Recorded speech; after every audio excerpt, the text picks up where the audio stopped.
Infrastructure remains one of Africa's biggest challenges. The continent needs massive investments to build roads, expand energy access, and modernize water systems. Financing must address climate resilience and support the transition to the digital economy. At the Finance in Common Summit, the European Investment Bank pledged millions of dollars to support these efforts. The Development Bank of Southern Africa also signed a memorandum to boost rural development. But the capital does not flow. And that is the crux of the thing, that the capital needs to flow to places where it's needed. That's the one thing. But the other key thing for me is, which also talks to the capital flowing a lot less, is the question of projects, originating projects and preparing projects to make sure that the capital finds that there's proper projects in place.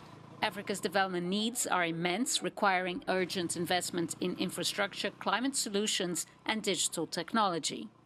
We are working very closely with the governments to understand their needs, to understand their capabilities. We are not looking at the next 3 years. We are looking at the next 20. We are looking at the next 40.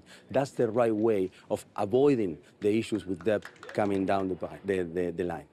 The African Development Bank estimates that at least $130 billion is needed annually to build essential infrastructure. But financing comes at a steep cost. According to the Economic Commission for Africa, African economies lose at least 2% of their GDP every year, a burden that weighs heavily on citizens. Because if you look at many developing economies, they're using over 50 or 60, 40% or thereabout of their annual budget to service debts.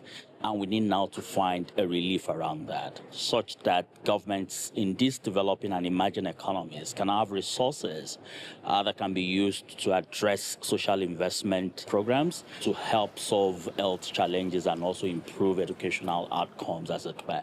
South Africa alone requires an estimated $500 billion to upgrade its infrastructure.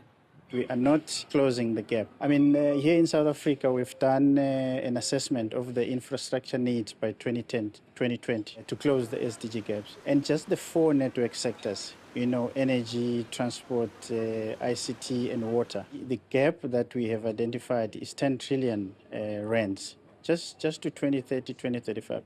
It's been a decade since United Nations Plan on Sustainable Development Goals was put in progress in Africa. It has been steady but slow, and there's consensus at the Finance in Common Summit that much more needs to be done to address Africa's rebuilding and the challenges of poverty and inequality.